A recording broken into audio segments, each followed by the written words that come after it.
Welcome, everyone, to Bauer's House Podcast, episode 14. We are back after a year hiatus, and our guest today is a content creator, streamer, and podcaster who is killing it on TikTok and YouTube. Please welcome Big Gaming. Thank you so much for being here, man. Thank you for the kind intro. I appreciate that. Got it, man. And first question, how did you get Charles Martinet to sign your copy of Mario 64? Um, that wow, how do you know that? So um, your podcast, man. It's the things that you guys were talking about. I was just so locked in, and then that detail immediately caught my ear because I love Mario 64. so I forgot I even talked about it on the podcast. That was at a convention in Philly. He was there and I brought the copy for him to sign, and I thought I was super original. I was like, oh man, he's gonna freak out when he sees this. This was probably something that no one ever does. The three people in line in front of me also had a copy of Mario 64 for him to sign. I was like, I don't know why I thought that that was super original or that I would be the only one that does that. Um, but yeah, so awesome. One of my favorite pieces in my you know collection period. But yeah, amazing game. I mean, that's got to be so exciting. It's like the voice of Mario signing your copy, and the fact that you still have that. I mean, that's a huge memory right there. That's something that's awesome. Something you'll always have. Yeah. Um, it it was interesting because I've had that copy since I was probably 5 years old, and it was a hand me down from my uncle. So I don't intend to play it ever again because there's so many other like I have Mario 64 digital on like three different platforms right now. Yeah. So there's no reason to play the original copy, so it's more of a collector's piece now. Um, Yeah. but yeah, it's funny because I'm a horror content creator. I make, videos on scary games. I do shorts on scary games. Um, I stream scary games, but I love Nintendo. Nintendo's my favorite video game developer. That's what I'm really the biggest fan of, but I don't make Nintendo content. It's kind of weird how that works. Do you feel like you ever would make Nintendo content? Like ever if you wanted to like branch out a little bit? Um, would I now? Probably not. I would only do that in very rare circumstances where people have I'll probably do a Super Mario Galaxy playthrough at some point because so many people have asked for that. I've been very outspoken that I think that that's the best video game ever made, Mhm. and it's my number one favorite game. It's got the level design in that game is so far beyond anything that I've played other than Mario Galaxy, besides Mario Galaxy 2. So people that watch me have asked "Oh, but you should do that because you talk about the game so much." I'm like, "Okay, that I might do, but anything non-horror on my channel dies basically." So, I've tried doing that and it's just not, which is okay. You fall into a niche. I love the niche I've fallen into. I'm not complaining at all. So, I think it's a good thing because I got to say dude, so I stumbled upon your content. It was like less than a year ago on TikTok. And when I did, I was curious about your YouTube. So I go to your YouTube. I'm like, "Oh, okay, he's got 1,000 subs." I'm like, "That's pretty good." I still have been trying so hard to crack even 1,000. And then just the other day, I'm checking up on you. And I'm like, holy shit. He has more than 100K yeah. YouTube subs. That is so, first of all, congratulations, Thank you very because much. that is that's insane. That takes so people that do not make content don't understand the amount of work that takes. Especially with trying to figure out a rhythm with YouTube, which is something that I'm still trying to figure out. But you have this awesome formula with TikTok and YouTube together where you're talking about a game. on your TikTok and then you're like, "Hey, I got the full playthrough right here on YouTube. Go and check that out." So that is really great because you're bringing all these people over to your YouTube channel. So anyways, what I wanted to ask you is, are you planning on creating content full time? Well, that's a good question. I would love to one day, but it's not something I'm thinking about for the near future because this has all happened very fast, and I'm still kind of processing it. I'm not sure I still fully understand like how crazy of a milestone that is in that amount of time. It, it's like my strategy. How do I explain this? I was originally just going to do short videos, Mm, and I was, people love the TikTok videos and tell me, "Oh, this is so cool, like uh I haven't seen this style of video before." And then I get asked, "Hey, do you have playthroughs of these games you talk about?" And I'm like, "Well, no, I don't. But do you want to see that?" And enough people asked me for it.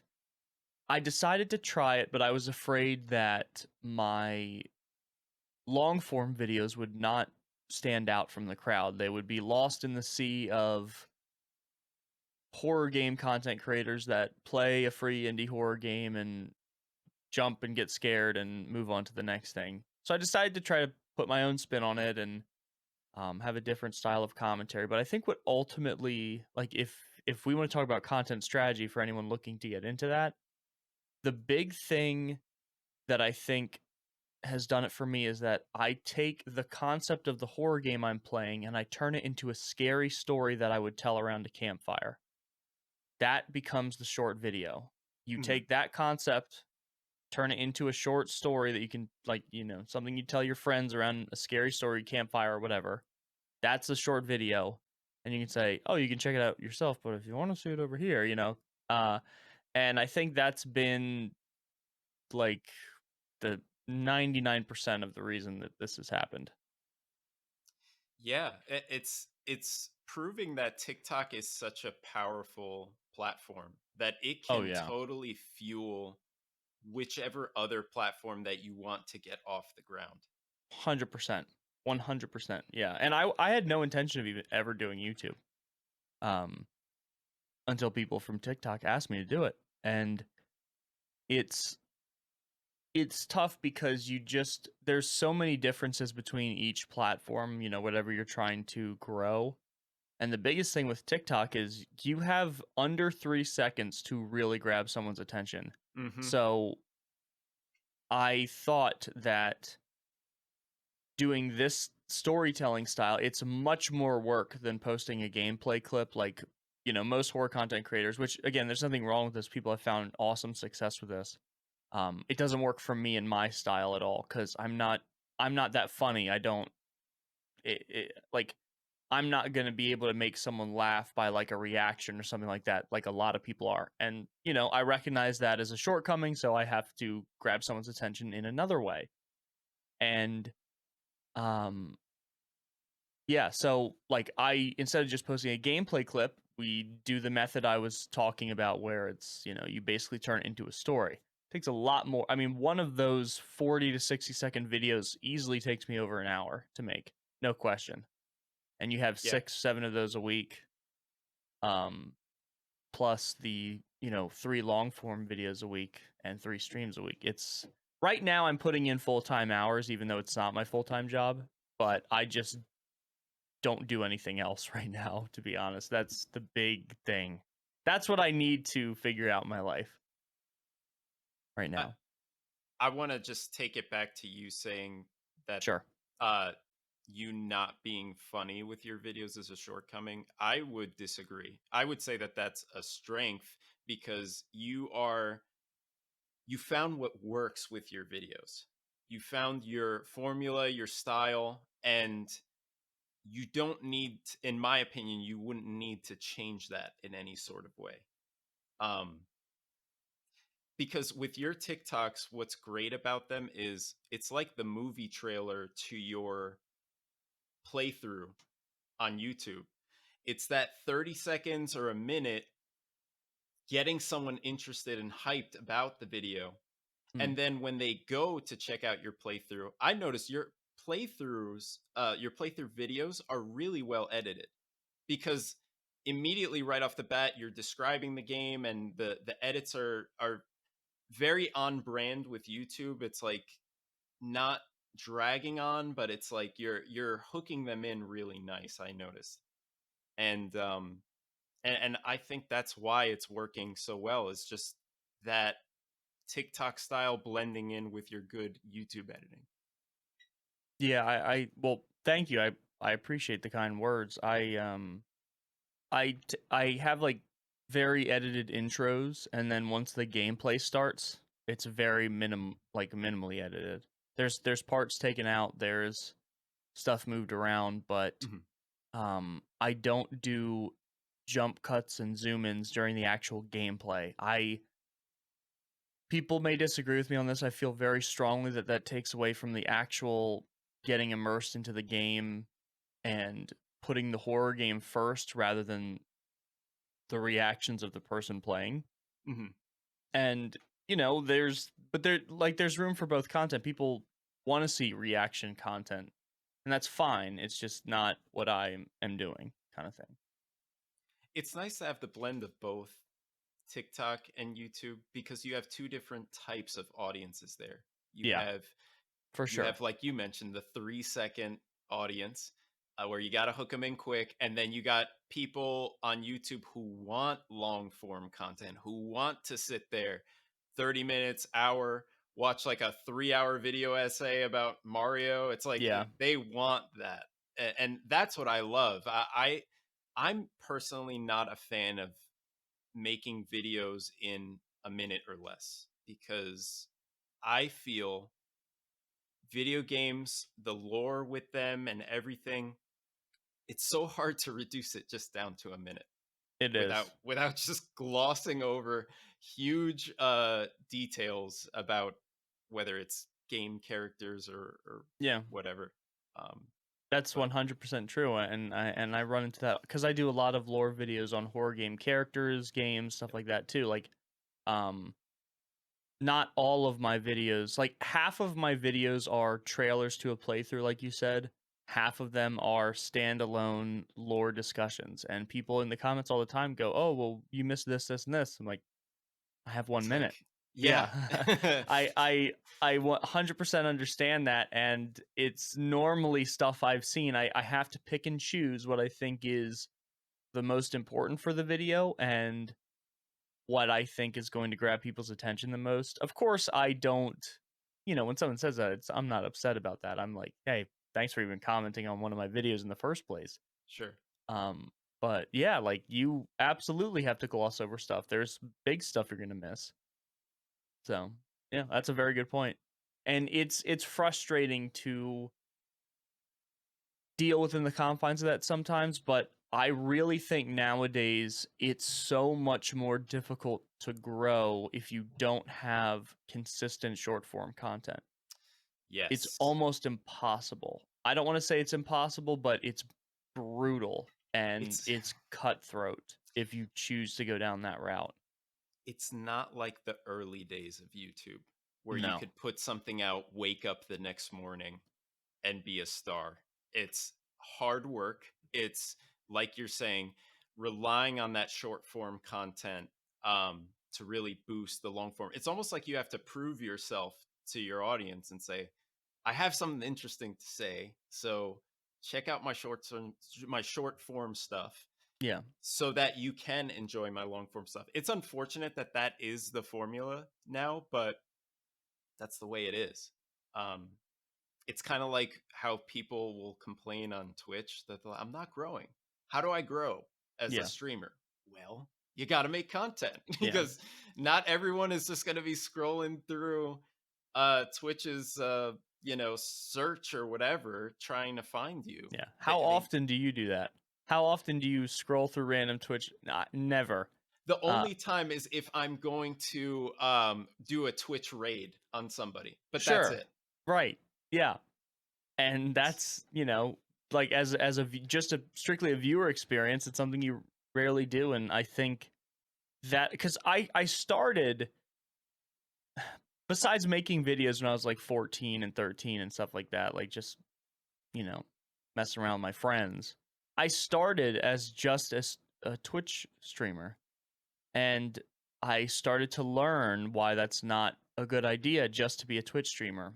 And the best advice, there's lots of people giving great advice. Like Kat Liente is a great person to follow on TikTok about streaming advice.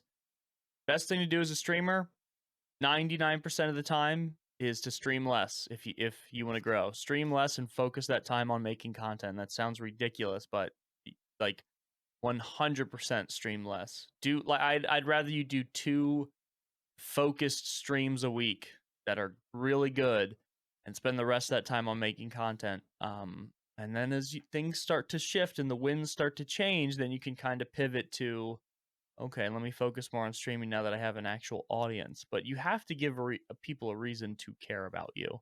Exactly. That's a great point. Yeah. Yeah. At least from my experience. What's the first game you remember streaming? That's a good question. It was probably a Nintendo game because I wasn't a horror game content creator then. It was probably some Nintendo game. Maybe something like Mario Kart 8 if I had to guess. Yeah. Um yeah, I can't remember the exact game cuz I used to have a streaming, the computer I stream on used to be very low spec for streaming. So, man, I can't remember what I don't remember. That was so long ago, but if I had to guess it was probably a Nintendo game. Yeah. I used to I stream any I would stream Hollow Knight, I would stream Nintendo games, I'd stream random PC games, and now the stream, unless we do something funny, like we'll go on Roblox and play like Fashion Famous, just to like as a funny change of pace, and it's so hysterical. But other than that, it's like if you're gonna come watch me on a random night, you're gonna get a horror game, basically guaranteed. Roblox kind of reminds me of like Warcraft 3 for some reason with the custom games. Oh yeah, Because it's become a game where you could just play any game within it, which is yes. just wild. Roblox, this is what I wasn't understanding until I tried it myself because people asked me to play Roblox horror games. I was like, isn't Roblox that kids game that, I see memes of on the internet? It's really a game development platform. Wow.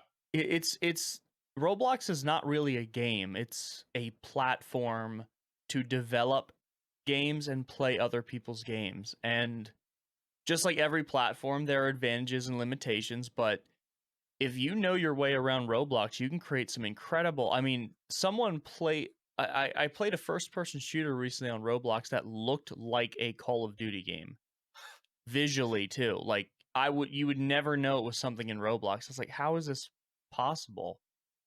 That's wild. Yeah, I, free I've too. Like they're free games. It's amazing, and I think Roblox is going to be. I think that's the biggest thing that's going to start the next generation of game developers is Roblox 100%. I'd believe it. Yeah. I mean, look at the amount of resources that kids have now with Yeah. like developing games, because I remember when I was a kid, I told my mom like, "Yeah, I want to make games and everything." And my sense of making games at the time was like, "Yeah, you just make them." You know? Yeah. Like like it's that easy. You have an idea, boom. Right. But obviously there's so much more to it than that. There's the programming side, there's the art side, the music, which so important. And so I had this whole idea like, yeah, I could go to college for it, and it'll be that easy. But it's crazy now how now it's like, you got Unity, you got Roblox, you got all these things, great YouTube tutorials Yeah, also on all of them to be able to learn it and effectively start a journey in that career path. right. It's remarkable, and I'm very I'm someone that's always like at this I haven't always been like this. I think this is something I've realized is the healthy mindset to have is anytime you see something that is bringing a lot of people into something. I get asked all the time about Roblox. How do you feel about Roblox horror games? And people normally ask like, "Oh, Roblox horror games," or "How do you feel about like mascot horror games like Five Nights at Freddy's with all the kids coming into horror?" And I'm like, I love it. Hmm. We have a whole new generation of people interested in horror content and horror games. That's amazing. And I think there's something special about you know those Roblox horror games or Five Nights at Freddy's. They're bringing in millions of kids into, the horror space and seeing why horror is cool. And maybe they get interested in horror game development. Look at how Five Nights at Freddy's has inspired hundreds of fan games that some of them look unbelievably impressive. I Sure. love all that stuff bringing in new generations and bringing in more minds and people into the space that have something to say, have something to create. I think it's amazing. I'm very, you know, let's we can't gatekeep horror stuff. This, Right. everyone can enjoy it in their own way. It's like, oh well, Five Nights at Freddy's isn't even scary.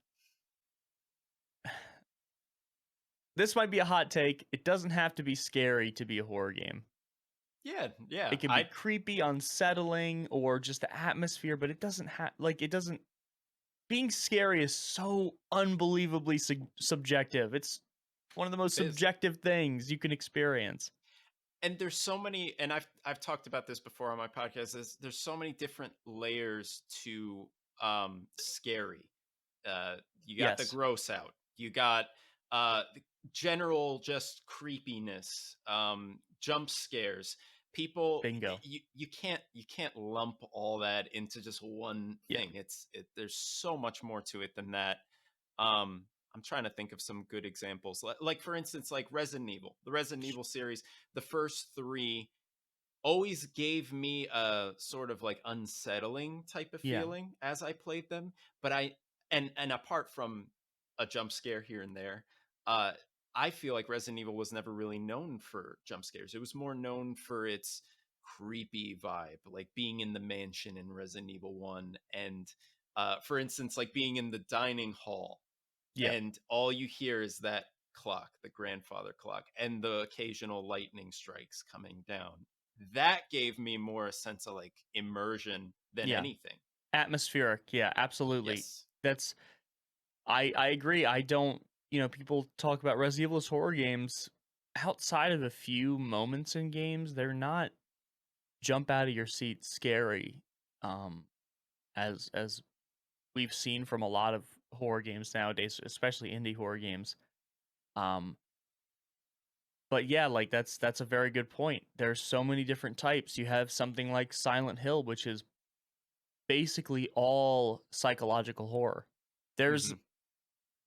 maybe one jump scare in like the first 3 games combined. Everything else is atmosphere, and it's hardly a jump scare. It's like a locker opening or something I like was that. hoping you were going to mention that one Yeah. because that one scared the shit out of me as a kid. Well, when you Oh only man. have 1 in 3 games, you're building up to I think it was in the first one.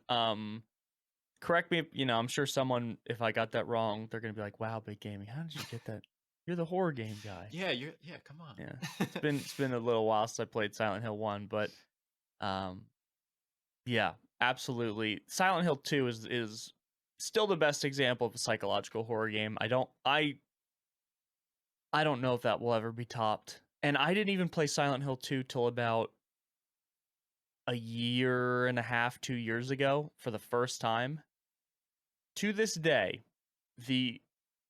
never played it, heard about it, finally played it. I played a totally legitimate copy, wink wink, on my PlayStation 2. um and it's the best narrative I've ever experienced in a video game, hands down.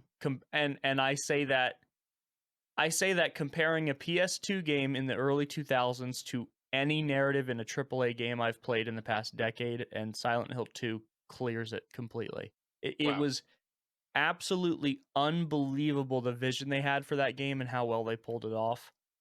It's I cried like a baby at the end of that game. It's one of the saddest video games I've ever played.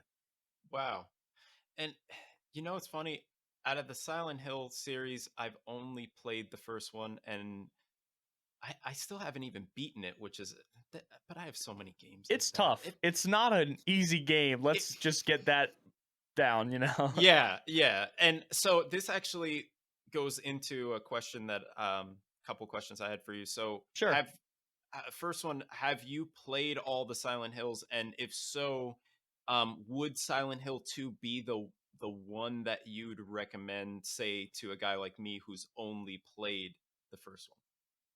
That's a really good question. First of all, I've played Silent Hill 1, 2, 3. I've not played The Room, and the reason I haven't is because I know it's a it's a hit or miss title with a lot of people. I normally love to try games like that, but I know about the gameplay loop. I've had a lot of people who've played it describe it to me, people who've liked the game and people that have disliked it, and I really just don't think it's something I would like. Maybe I'll try it one day to form my own opinion about it, but the gameplay loop and the game design is much different and it doesn't sound like something I would enjoy. Could be wrong. I'll probably try it someday, but yeah, Silent Hill 1, 2, 3 I've played.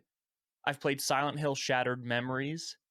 I've played a little I haven't finished, but I've played a little bit of Silent Hill Origins on the PSP. I've not played Downpour. I've not played Homecoming.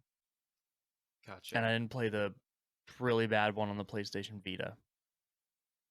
Which one was that one? There's like Silent Hill Book of Memories or book it's a top-down dungeon crawling action game. What? Where did they come up with that? I yeah. That's what happens when a franchise has lost the plot so badly. Well, Um it's a good thing they stopped there and they didn't get to yeah. Battle Royale. Yeah, oh god. And it was on the Vita only. I'm like, "Who is playing this?" Right, The yeah. 3 people that have a Vita. Oh, wow, that's funny. Um, Oh, sorry, I didn't answer the other half of your question. So those are the Silent Hill games I've played. Is Silent Hill 2 the one to play? For most people, yes. I think Silent Hill 2 is not the scariest by any stretch of the imagination, but Silent Hill 3 is the scariest for sure. oh, okay. 1 and 3 are about cults and the resurrection of a god that the cult is trying to do. 2 is about the a man's um grief and trauma and various other things that I don't want to I'm being very careful with my word choice just in case there are people that have never played Silent Hill 2. Sure. I don't want to accidentally hint at anything.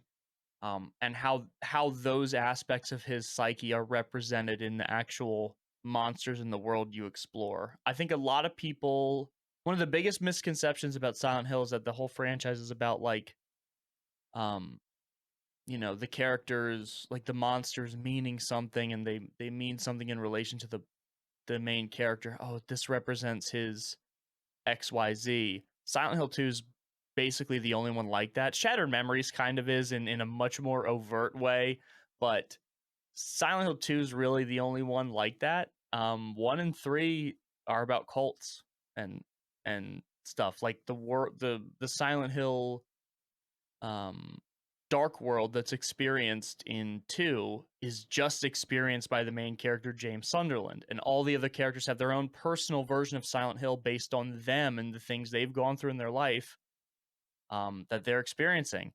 In Silent Hill 1 and 3, when that place goes to hell, everyone in the town is like, "Oh god, what is like, the few characters that are still there." So, it's they're very different and they usually get lumped together, but thematically they're very, very different. Still very good, but Silent Hill 2's narrative and the way it tells its story is just so damn good that I would have to put that at the top.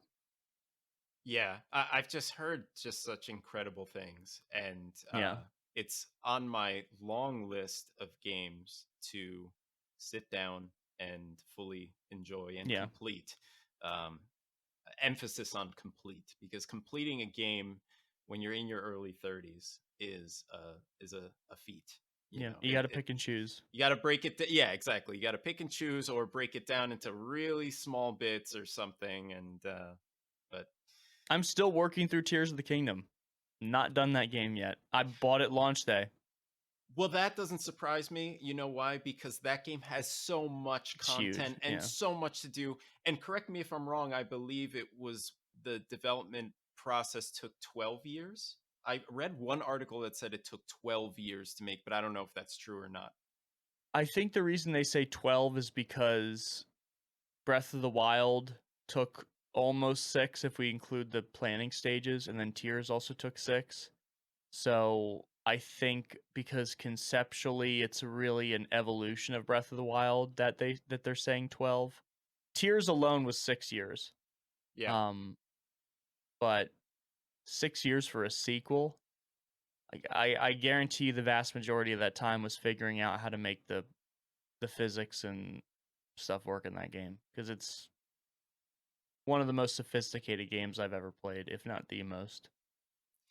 And so I'm more of like an old school Zelda fan, where I was more into like Ocarina of Time, Majora's Mask, and then actually it like Yeah. stopped for me there. And then I didn't really keep up with it, and not because it's bad. I mean, all the games are so damn good. Um, I do want to sit down and play Breath of the Wild, and then eventually get to Tears of the Kingdom, because it just seems like the story is incredible, the gameplay, the fact that you could build these things in the game is just wild. Like that alone, it seems like people spend so much of their time even just doing Yeah. that, crafting things, getting them to fly, and you There's see a the subreddit craziest things called on Twitter. Hyrule Engineering where people have are testing out new inventions and stuff in the game. I think someone has a rudimentary calculator working Wow. in the game. Yeah. That's got to be amazing if you're a game developer seeing that. You know, you're seeing your Yeah. game just pushed to its limits, which whenever I think of a game like that, I always have to think of Mario 64, because people are still speed running that game to this day and finding ways to break it and push it, Yeah. which That's is just wild. it's when you have a I think one of the things that's made that game so popular is, like, sure, there's a nostalgia element to it, but that's not the end all be all. Like, you don't see Crash Bandicoot games getting ran like that. I think one of the big reasons is when you have a gameplay system that is so precise and so freeing and has such a ridiculously high skill ceiling because it's so free form, then you get something like Mario 64 where people are still playing it and consider it, the goat. Lots of people still consider that game the goat. Oh yeah. And it was basically, you could argue either Mario 64 or Ocarina of Time was the blueprint for modern game development. Like, those two games basically changed the way that every modern video game was made moving forward. And when I say modern game, I'm talking more like in the AAA space. Hmm. Um, Things like being able to lock your camera onto something, things like a camera in a 3D space, how to structure an adventure in a 3D how, like something as simple as how to structure an adventure in a 3D space. You can attribute it to one of those two games, basically. Like, it's weird to say that, but if you had to break video games up by like how we do the year, BC, AD, Hmm. I would probably do it before and after Mario 64, maybe before and after Ocarina of Time, one of those two games. But if we're talking about modern game development, no question, it's one of those. They're the blueprints for everything else that followed. Yeah, without a doubt. And and even the endings to both of them to this day are one of my favorite Oh yeah, endings to a game. With Mario 64, that felt like a movie ending to me. It was just like the music is beautiful. It's showing you all the stages that you went through throughout the playthrough. And it's like it's almost like it's not like sad. It's not, I don't want to say it's sad, but it's almost like a bittersweet. You know, yeah. you could kind of pick up on that, like with the music and everything, but it's so good. And quick thing with Mario 64 that I've noticed, man, on YouTube, people are really trying to make it into a horror game. Have you noticed this? Where I've seen so many videos where they're like, "Was Mario 64 creepy?" Uh, what are your thoughts on that? Like, were you ever? Did you ever get a creepy vibe from Mario 64 when you were playing it? So that's a really good question. I've done a couple videos on stuff that was creepy about Mario 64. The piano, the eel are the two big obvious ones. I think the reason why some people think that game is creepy is because it's become such a part of our culture where it's almost like a liminal space Mm, in a sense, where the halls of Peach's castle, the different levels are so familiar to people that it's started to loop on itself where now it's becoming almost uncanny to people, and they're noticing little details about Nintendo's early game development that was a lot different than it is now, and they did things that were a bit off if you consider to how they normally operate nowadays. And I think going back and looking at the finer details about a game like that is interesting nowadays. I don't know if I would say that it's creepy overall, but there's definitely some, like, you're a kid, you're swimming down there and that giant eel comes out. Yeah, that's very unsettling. Or the piano is probably it was my first jump scare. I'm sure that's a many people's first jump scare was that grand piano. See, I respect you for making videos about both of those things. Where I don't understand is kind of forcing like a YouTube clickbaity video where you're saying, "Yeah, Mario 64 is creepy and it was a scare game in this Yeah. way or that way." But I'm like, not really, you know. Yeah, that's a stretch. I like the idea that it's kind of become a liminal space in a sense. Mhm. Um, but again, I don't think that necessarily has to go with creepy. It's just like it's like something that seems so familiar but off to people at the same. I'm probably not doing a great job explaining it, but No, I no, you are. yeah. It's just there was actually one moment for Mario 64 I wanted to bring up. I brought this up before on the podcast, but I was curious to get your take on this. Okay. Do you remember beating I think it was like the first version of Bowser in the game, and there's the key that drops down. Yeah. If you don't pick up the key, it's dead silent. And as a kid, I never immediately went for the key for some reason, and I kind of just sat there, and it was just, and that creeped me out for some reason because it all you hear are Mario's footsteps, and it's just this empty space. That was the only sense of creepiness apart from the eel and the piano that I ever got from Mario. With you also talking about liminal spaces and stuff like that. Right. But I th- uh I didn't think of that, but that's 100% true. I think there are two explanations for that. Either Nintendo didn't intend for anyone to not immediately go grab the key, yeah, or this was a very I think that it's likely the second one here. I think it's likely that, especially for the time, that Bowser fight was so intense, that it's like a moment of complete quiet after the storm, basically, yeah, and you have a moment just be like, "Oh my god, okay, we did it." Because I right, imagine, especially when that game came out, that's very, you're figuring out how to use an analog stick for the first time. sure. I imagine that was very challenging for people. Um, Yeah. I feel yeah, like Mario cool 64 is moment though. definitely oh yeah, sorry. It was definitely a game that challenged gamers for sure. Like I feel like it was not an easy game Yeah, I agree. I don't think it's like something like Mario Odyssey is much easier than 64. without a doubt. Way Yeah. easier. Yeah. Um I wanted to ask you about the freelance game reviews you did for Goomba Stomp. Wow. I understand that this was roughly like 6 years ago, and You also did your you didn't research. Holy crap. I've you never had anyone ask me about that. Okay. so you from what I understand, you didn't get paid to do this. This was free, right? Yes, they offered to, but I declined. I Oh, wow. um I would just want like it wasn't much. I had a like they it wasn't much they're offering. Not that it was bad, we all wanted to just do it because we were passionate about it, but they're like, "Hey, they were super amazing guys. They were like, "Hey, we're actually making a little bit from this ad revenue and we want to share it with some of the writers. I know you guys are freelance, but," and people were very happy about that, and I was like, "I think that's cool. I think, you know, you guys go ahead and keep that. It's fine." I wasn't worried about like that wasn't why I did it. So, yeah, it wasn't like they were exploiting people or anything like that. Those guys over there were really cool, very nice, and I just personally didn't take any share of the money. That's great.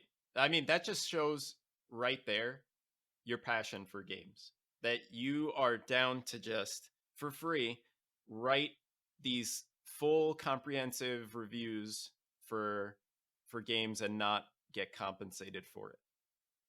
Well, thank you. I can't remember exactly why I didn't. I think it was because, number one, it wasn't a lot. It wasn't like a job or anything like that. And it was more of like where I was like, you know what? I don't even feel like bothering with that. I don't feel like getting through in their payment thing. And I told the guy who runs the website, it's like, no, guys can use that for like more website space or was it or whatever. It's fine. I never intended it for it to be something that would be any part of my income, and it wouldn't have been hardly anyways, so Mhm. because it's not like we were like IGN. Um, I Yeah. haven't checked in with those guys in a while, though. I wonder if they're still doing their thing, because it was a while ago. I was still working at GNC when I was, writing for them, but yeah, Oh, wow. I did some reviews. I'm trying to think of the ones that I did. I didn't like reviewing games, though, because I hated doing bad reviews. If I Mm. played a game that was bad, I hated giving it a bad score and doing a bad review. That's not fun. That's fun for some people. It wasn't for me. I really because I think it's so much easier to criticize than to create something. Oh, yeah. And it, I felt like when I was writing a bad review, I felt like, why am I? What is so special about me where I'm dictating or enjoying a position above someone that's put themselves out there creatively? Yes, they're charging money for it, I get that, but I I never felt good about that. I didn't enjoy doing it at all, and I understand there's a place for bad reviews, it just wasn't for me. I think it's much easier to criticize than to create, and yeah. But you know what? I think your approach to giving a bad review is respectable because you're not trashing the game. You're criticizing it in a respectful way. And that's not something you see every day today. Is someone fairly criticizing a game? If you look at Steam reviews for like a quote unquote bad game or one that deserves to be a bad game, you'll see people just trashing it and not really giving good reasons why. Like, don't tell me Resident Evil 6 sucked. Give me some good Yeah, reasons why. So I believe one of the games you reviewed, you gave a 4 out of 10. And I believe it was a horror game. it was Hollow, right? It was Hollow. Yes. That game really deserved it too. Mm, Like, yeah. it's the worst video game I've ever finished Hmm. in my entire life, and the 4 was because I felt bad for writing that review. Yeah. That was the review that made me go, "I really shouldn't be doing this." Like, this Right. is not what I should not be. I can't write bad reviews. I'm so awful at that, and I'm so awful at criticizing something that real people have been behind. But, with all due respect, Hollow was terrible. People ask Mm. me all the time what the worst horror game I've ever played is. Holo's the worst video game I've ever played. Oh, wow. Yeah, it's awful, awful, and I hear the sequel somehow worse. Maybe well, and that kinda collides with what I was about to say too, because I was about to say, maybe the developer was gonna see your review or other reviews for the first game and think, "Alright, this is a good learning moment. So I'm gonna take this and make a better game." But you Yeah. literally just said 2 was worse than Well, the maybe first one. maybe it is. I haven't played it.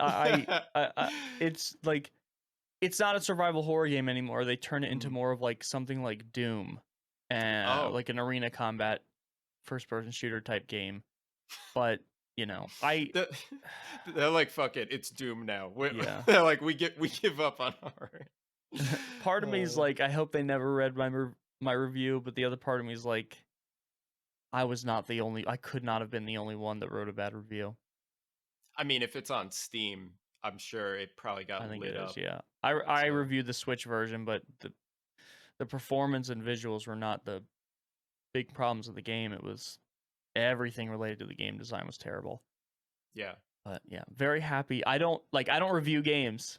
I talk about games in that I find interesting. I don't review them. I don't it's just not for me. I like talking about them with my friends. I like discussing like with my friends and stuff I will, but not as part of my content. And if you are a game reviewer, that's awesome, more power to you. I just that hollow review, I felt awful. Cuz it's not made by like something like Hey Pikmin, I gave that a bad review. That's a big Nintendo game. I didn't like Mhm. it. Okay. But something like Hollow, that's a small dev team. Yeah, I yeah. felt awful doing that. And maybe that was one of their first games that they started developing. So that was probably like a big learning experience for them to just put out a bad game or two, and who knows what it will lead to. Yeah. But um, let me switch gears here, but kind of stay on the path. Sure. So you wrote a top 10 games article on there, and I got an issue here with you, Big. It's You very said, outdated. Like okay, there's some that's fair, terrible entries on there. but I Some of saw. those were put in to be funny. Okay, I want okay, to yes. okay. So 100% like there are games that were put on that list to be funny. It's not my actual top 10 list. I can clarify which ones I actually have in my top 10 and which ones are put in there to be funny. Okay, because I'm not coming for you for that. I saw Sure. your number one game was Wario Land 4 over Mario Galaxy, and we both know Mario Galaxy is your favorite game. Yes. That that was it's 100 Wario Land 4 is probably in my top 20. Mhm. Um Wario Land 4 was like it's a very nostalgic game for me and I wanted to talk about it and for it to grab people's attention in that top 10 list. It is not the best game I've ever played. It's not my favorite game I've ever played. It's Mario Galaxy is the best game I've ever played. Yeah. But yeah, that was put that high for people to be like, "Oh, wow, that's his number 1," and to actually read what I put for it. Instead of, like, scrolling like, because people will scroll down through the list real quick and read whatever the top couple are. So I put Wario like, it's one of my most nostalgic games, if not my most nostalgic video game. So I put that at the top spot. But yes, you're absolutely right. Not wasn't put there to be funny, but is not my number 1. No. What I loved listening to on your podcast was hearing you talk about the Game Boy Advance era and the effect that it had on you. Um, so Super Mario Brothers Advance, that being your first game, was that was that one that you chose yourself, or was it something that like someone told you about and then you played it or gave it to you as a gift? I think it was a gift given to me by my parents in this special Game Boy Advance blister pack that had a couple of games, Oh wow. and if I remember correctly. And it's a very interesting one to start your Mario fandom on because it's a reskinned version of a Japanese game called Doki Doki Panic where you're picking turnips and vegetables and throwing them at people, and very different. But a lot of Mario's iconic characters have come from that game. Shy Sure. Guy is from that game. Is probably the biggest carryover. People love Shy Guy. He's Birdo. Birdo's a big one, yeah. Hmm.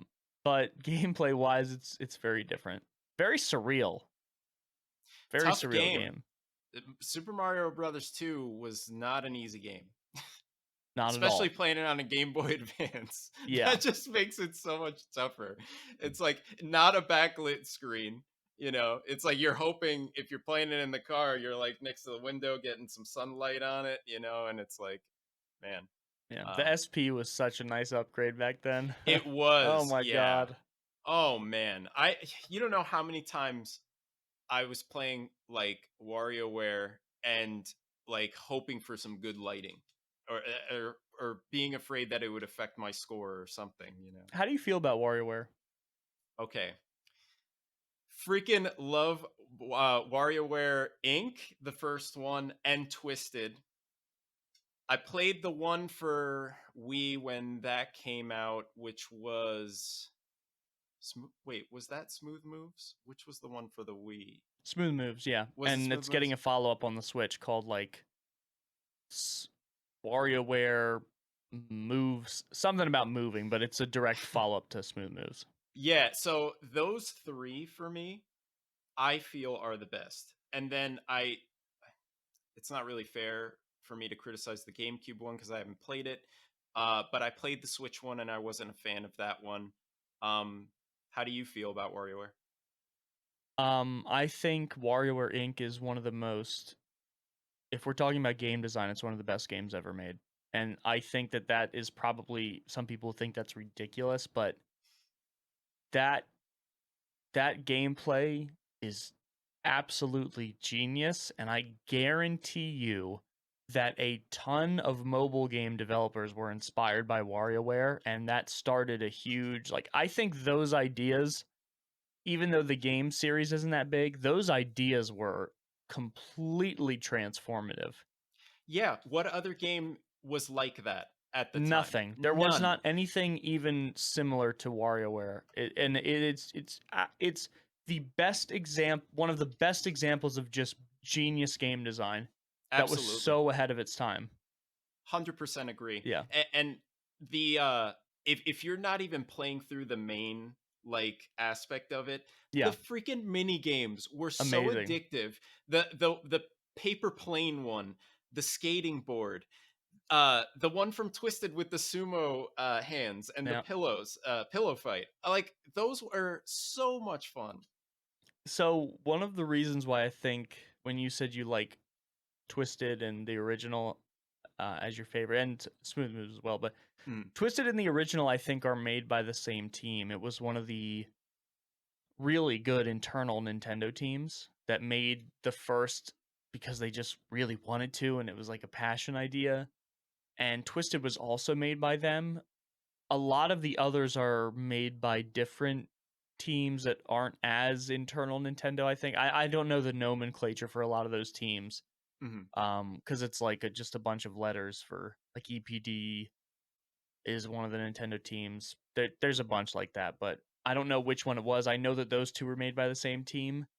I don't think they've made WarioWare games after that, but if you play the franchise, it's very clear that the original and Twisted have a very specific tone and a very specific level of polish that is not necessarily carried over into the rest of the franchise. As much as I love, like, Touched is good. Smooth Moves I love as a multiplayer game. I'm not sure I would put it at the same level as the original or Twisted. I I don't agree. think I would. But because Twisted had motion controls, but they're insanely polished. It's Yeah, like the game was ridiculously polished. Same with the original, but easier to polish it because it's just directional pad and A. exactly. Um, And now you have a segment on your podcast called Chance Time, which I love. It's a callback to Mario Party. Thank Makes you. me reminds me of my childhood playing the Mario Party games and loving those. So I have a chance time for you. Awesome. This is fun. If if you were to pick your favorite micro game, Out of Oh all the man. WarioWare games, which is one that either stands out to you the most or was your favorite? I think the most iconic is the picking the nose one. Yeah. That has been done in basically every WarioWare game, Mhm. but I don't think that I would necessarily call that my favorite or anything like that. I think a lot of them are so simple, and I'm trying to think of the one that I think best kind of captures what WarioWare is in a sense. It's kind of a And tough question because of the amount of micro games that there are, and, yeah, and they are so simple, but yeah, a lot of them are obviously like you have to be able to convey a message in basically 1 second because that timer starts ticking the moment the microgame appears on screen. And you need to be able to, at least in a sense, figure out what's going on um, without the game having to directly tell you. And I think one of the games that best represents that concept is it's Wario's head stretched out. There's a big sandwich on there. You see his head moving back and forth on the screen. Immediately, you're like, Wario's eating that sandwich. Okay, I need to help him eat that sandwich. So, and because you automatically see him moving, your brain automatically thinks, okay, well, we're not using the directional pad. The game is moving for us. So these things you're thinking are all happening in the span of a second, the moment it appears on screen. right. So the first inclination that someone can do is to try the A button. That when you panic press that A button, you're not sure where Wario is going to be on that screen. It's going to take out either a really advantageous or disadvantageous chunk of that sandwich. And then you have to deal with the fallout after that. And then it's all about timing after that. I think that that's that moment that's happening within a few seconds. All these decisions going on is perfectly captures what WarioWare is and why it's so genius. That is so well put. It's just it's such a unique game. It's Yeah. one that I wish, like, kids now would just, like, just have access to be able to Thank play God it. the original's on the Switch. Thank God. I would love if they put Twisted on there. I know. With the gyro. Oh, I would love that. That That would would be be so so good. incredible. They gotta do that. They have That to do that. I played through the original back when it came out on the Switch. That I did stream. That was an example of a game where I was like, "Hey, we're playing this." I know it's not a horror game, but we played through the whole game in one stream. that's awesome. Masterpiece. And that, God, I'd love if they put Twisted on there. That'd be so amazing. They could That do it would. with the gyro. They would it you'd have to go well beyond just an emulation because Mhm. it wouldn't be one to one. Yeah. But yeah. Because then I think about too, if people wanted to try to emulate it, if they didn't have a Game Boy Advance or didn't want to buy one, how would it even work? It's like, I imagine you'd have to use like a Wiimote to be able to I'm not sure how emulate people the emulate it, to be motion. honest. Yeah. Yeah, I have or no like a idea. PS3 six-axis Yeah. controller Oh or god. something. Can you imagine how bad that would be? Oh man, Whoever that'd at be rough. PlayStation thought, "Hey, we're going to have our controller's going to be the 6 axis. It's going to have no rumble features in it." Um because we want to put in motion. What were you thinking? So They wasn't that retcon that.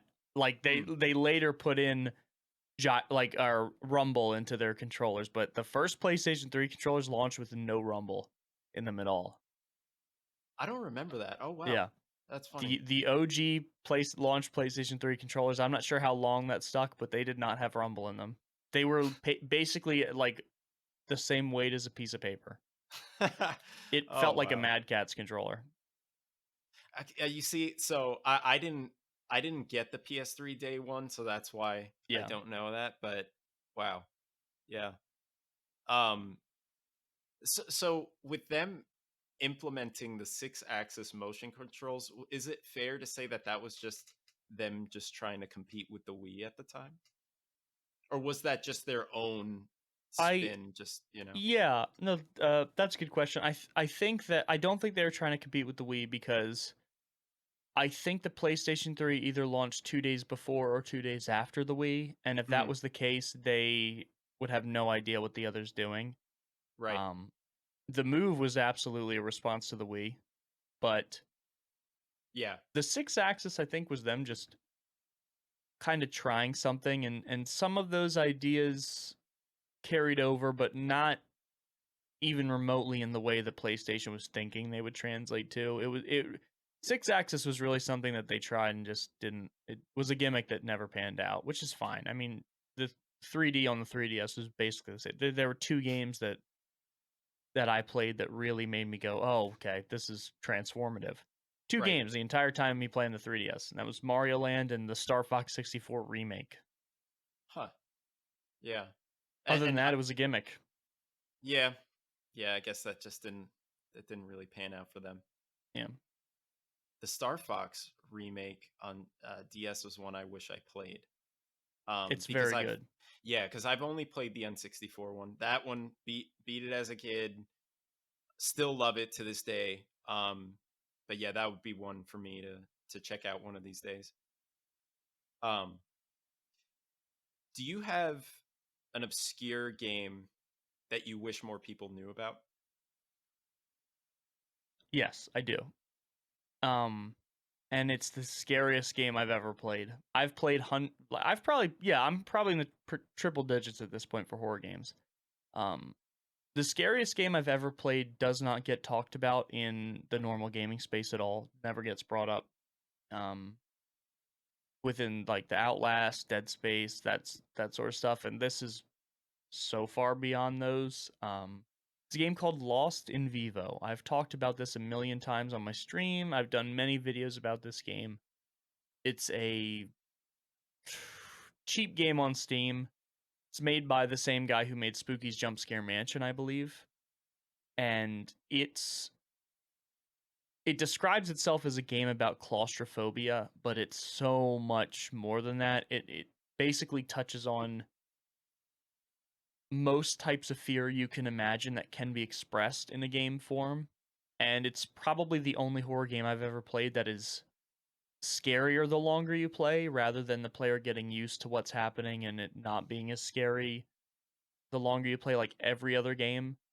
Mhm. I highly recommend people if you have a decent you don't even need a decent PC. It can run on a potato.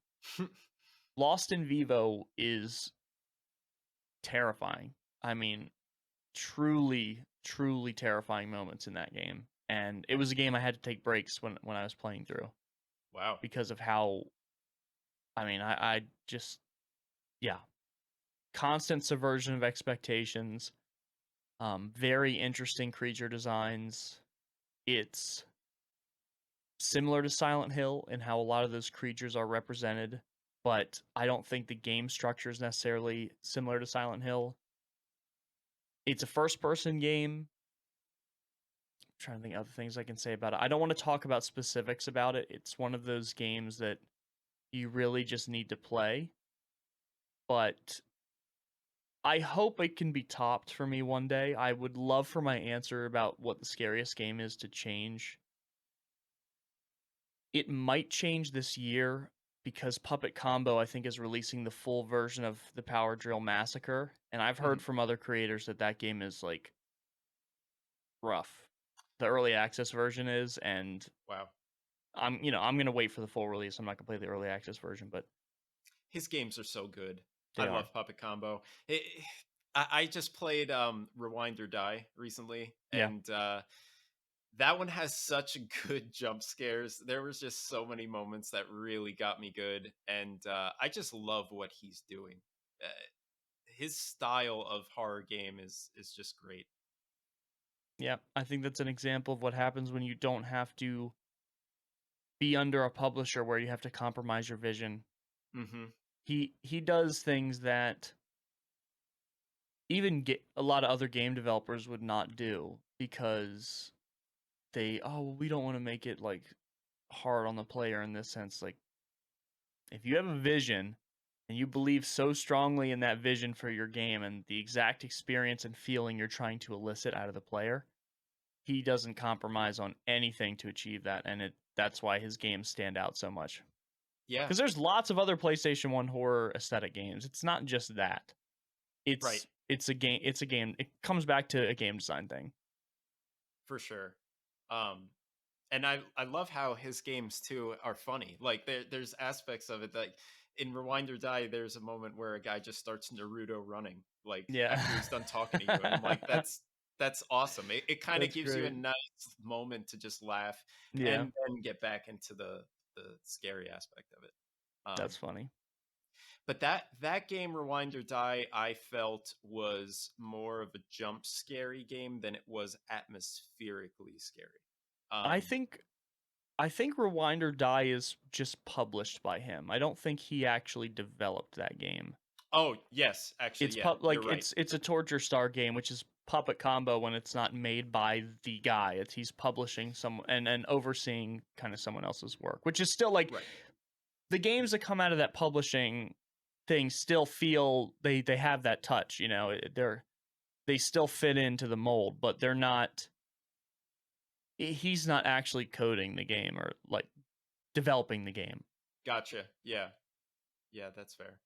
Um, with the amount of horror games that you've played, do you begin to feel desensitized to the scare factor at some point? Generally, at at a baseline, yes. There's stuff that would scare me that would have scared me years ago that doesn't anymore. But there if a game is intense enough, I'll still be very nervous playing and um genuine like the any of the reactions that I've had in my videos are 100% genuine. I Mhm. don't because it's not about the reactions for me and being oh, getting really scared in front of the camera. So because I don't have to play into that, and that's not what people come to me for, I don't have to ham that up or anything like that. So any of the jump scares I've ever experienced are completely genuine because I don't feel the need to make it doesn't need to be a clip for me. Thank goodness. Um, I think that's great yeah, a because lot it of people shows. say that they like that, like they don't like that about some horror content creators, and I can't speak for that because I don't watch any. Um, because I want to keep everything a surprise for myself if Sure. I do end up getting around to one of those games. But And your yeah, viewers also want you to be. I would think that they would want you to be genuine. Who wants to watch or connect with someone that is faking their reactions? Whether they believe it or not, it's still weird right. for someone to just do something like that for views. I agree 100%. I mean, I think it would be very like I think it's a difference where you're not trying to create a clippable moment. Um and there are people that just they generate clippable moments simply by being themselves. Like I give you one example, Tube and Monkey is a horror content creator. He calls himself the CEO of Screams. It's a great tagline. He has his natural, normal scream where he gets scared in horror. Genuine, like he's not. This isn't him hamming it up. He's genuinely being frightened by it. Is so great. It sounds good, Yeah. and he's turned that into his unique thing for his content. It's brilliant, and it works really well. But based on what other people have told me, there are other horror content creators, probably some of the bigger ones that don't. It's very clear that it's like, oh, I'm supposed to jump here. Let me do that and do the zoom in and Yeah. stuff like that. Tube and Monkeys is the perfect example of how genuine terror should be, Mhm. where the person is legitimately being frightened and it's happening frequently and it's very clippable. He's great, brilliant stuff, nice guy. I've talked to him a few times. So yeah, that's the way I think you should do it. The way he's doing it. And if it's not natural, then don't force it. Find something else to Right. make yourself stand out. Exactly. Exactly. It goes back to you mentioning like you not trying to be funny with your content. You just being you. You just talking about something you love, horror games. And that ties into being genuine with your content. I agree 100%. And also, one thing that helps is to know if you're not funny. I know I'm not funny. That's totally cool. I think like when I'm around my friends, we can all laugh. But in terms of a general setting, in terms of being witty on the fly, not me. I'm not a fun, like, I'm not going to be able to make a playthrough that is making people laugh. And that's totally fine. Everyone has strengths and weaknesses that, make them who they are. And playing into your strengths and minimizing your weaknesses is the best way to do many things in life. And I'm totally cool. Like, that's not me. I'm not bashing myself. I just No, know I'm not the funny guy. I'm not funny like that. So that's fine. Here's what I yeah, can offer. yeah. I feel the same way with my content. Like on occasion, I'll have a viewer that will say that like I said something funny or I was funny at some. I'm like, not really trying. I'm just, Yeah. I'm not one for like witty on the spot like funniness, Yeah. but That's not me. My brother yeah. is like that. He's done improv comedy, like Oh wow. improv on a stage where you have to be funny on the fly. And when we go to social gatherings, it's very clear that he's normally the funniest person in the room, like, most of the time. He's not just funny, he's funny in a witty way Sure. that most people are going to get what he's saying. And I love seeing him do his thing, and I am very happy to just kind of be witness to that. And so that kind of carries over into my content too. I don't that's not the field where I play ball. Gotcha. Yeah. Um, do you have a childhood fear that gets brought out when you play horror games? That's a really good question. A childhood fear. Well, I'm terrified of heights. I don't know how much that's been brought up in horror games. It's very hard to convey that feeling in a video game unless it's VR. Hmm. But I do have a fear of the idea of being lost is a very scary concept to me, whether it's me or a loved one. And that's something that I think horror games have played on. I'm not sure if I can think of a specific example, but I can tell you right out the gate, one thing that is going to make your game scarier than normal to me is if it takes place underwater. And there's something terrifying about the ocean, and I think it's a primal fear that most people have. Like, Hmm. not everyone's afraid of the ocean, but I think we all think that the deep ocean is pretty creepy, or being surrounded underwater where there's stuff around you and you're not sure what's going on. That is inherently scary. Subnautica immediately comes to Yeah. mind. Yep. Subnautica is a survival game, but Yeah. it's scarier than most horror games. Yeah, it really is. 100%.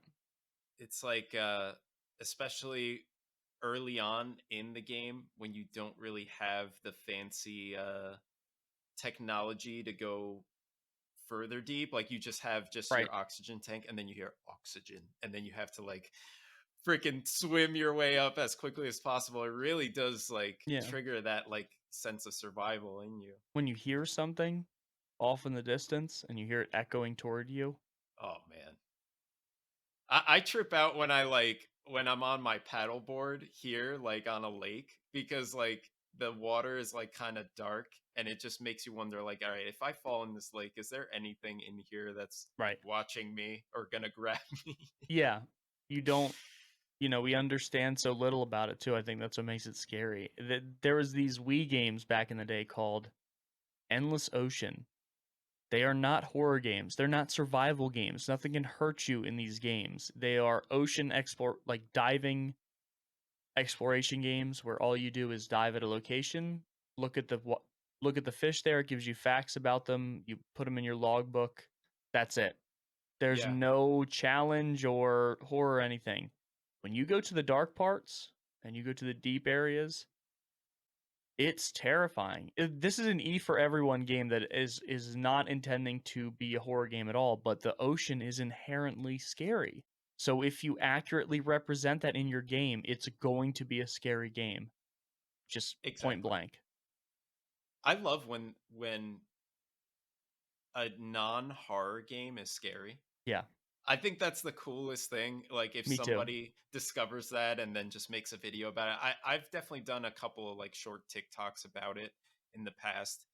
I'm trying to think of some good examples of like non-horror game scares other than the one you mentioned, but I know that it is pretty common.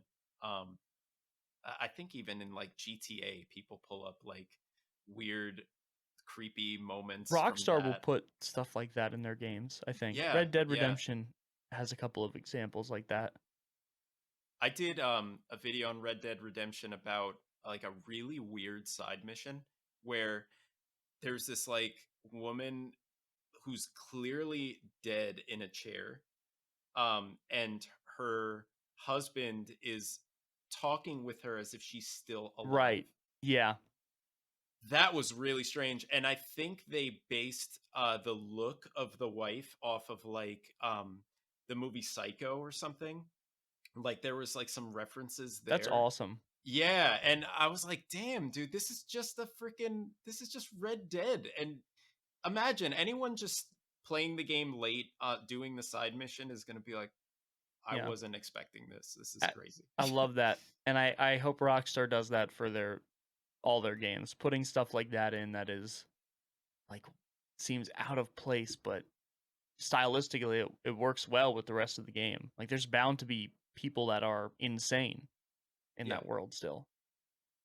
I think that goes back to, Rockstar's, Manhunt and Manhunt 2. That was truly their darkest moment as Yeah. a, developer was making those games. I hope they make Manhunt 3 one day. I don't think they ever will. I think they're going to basically be a Grand Theft Auto and Red Dead Redemption company Mhm. moving forward. Yeah.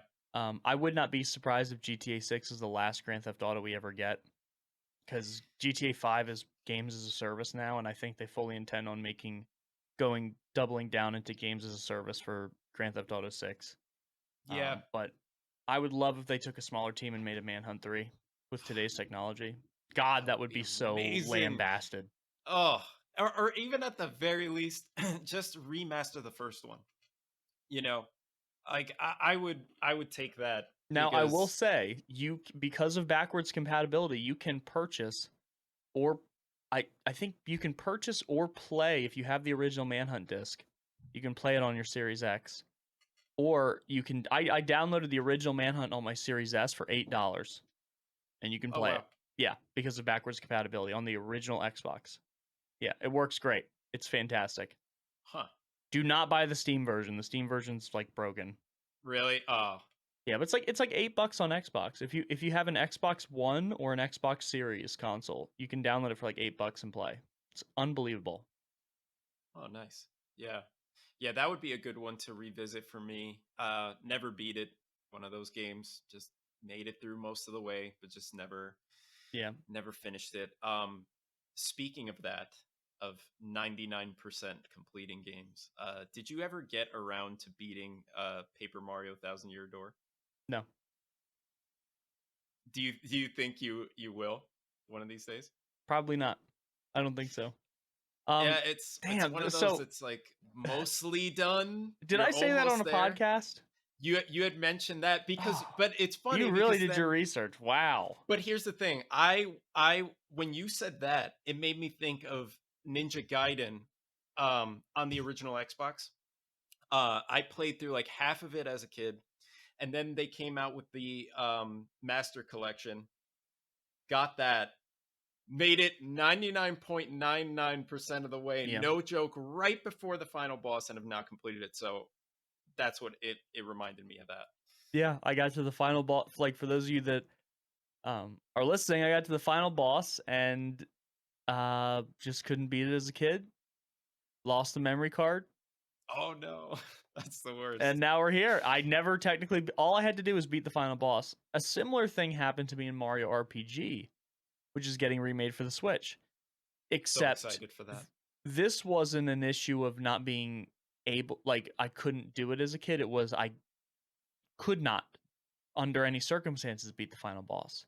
Mhm. I soft locked myself out of a very important item you're supposed to get called the lazy shell, I think. And I just did not have enough damage, and for some reason I couldn't go. Maybe I could have gone back, but I didn't know how to at the time. But that's another one where I got to the final boss, couldn't beat it. That's very Souls-like almost in a way. It's soft locking. Like I wouldn't think that Mario RPG of all games, It's you know what I probably mean, would not have in that. either it was a mistake on my part and I could have gone back and gotten it, or absolutely was not intended by by the developers. Yeah. Cuz oh man, yeah, that sucks. To have to get through all that progress just to like It was crushing. Yeah. yeah. Oh, that's brutal. But yeah, that's certain games are just like weird like that. Like that's why I mentioned Dark Souls cuz like if you don't get a certain item or if you happen to like kill an NPC by accident, it's like, "Oh, you just screwed yourself for that whole storyline and Yep. you won't be able to do any quests for them." It's like, "Oh, great. Thanks for that." You know. How about making them invincible so I can't kill Yeah. them? You know? I can respect that design choice though. Mhm. Oh yeah, they definitely are laughing to themselves when they see streams of the game of probably people complaining about Oh that yeah. aspect of it and just oh No man, question. oh geez, but yeah, man, it looks like we've hit our time, but I feel like I could talk to you for hours about things, and It's been a blast, yeah. this was so much fun. Do you have anything to plug or promote? I don't have anything to plug or promote right now. To be honest, I mean, I if you want to check out my videos, cool. No pressure. Um, I also have a podcast called the Time Attack Gaming Podcast. I do it with other TikTok content creators, Josh Statics and Rue, who you can, if you check out the podcast, you can find their links there too. That's fun. It's like a passion project for me because I like to talk about stuff in games other than horror, and that gives me the chance to do that because I can't do that on my regular stuff. Yeah, but this has been a blast. Fantastic questions. I was very surprised at some of that stuff you pulled up, especially the Goomba Stomp stuff. I was like, wow, Thanks, man. I wow. appreciate it. And thank you, everybody, for tuning in, whether you're watching or listening. I'll have links to all of Big Gaming stuff in the description. So please be sure to check out his YouTube channel, his TikTok, his podcast. I mean, he's doing incredible work right now. Thank you. I appreciate And that. please go and check him out. And I will be seeing you guys next week. For we also have another guest lined up, so that'll be fun. And yeah, I will see you guys in the next one. Thank you for tuning in. Thanks.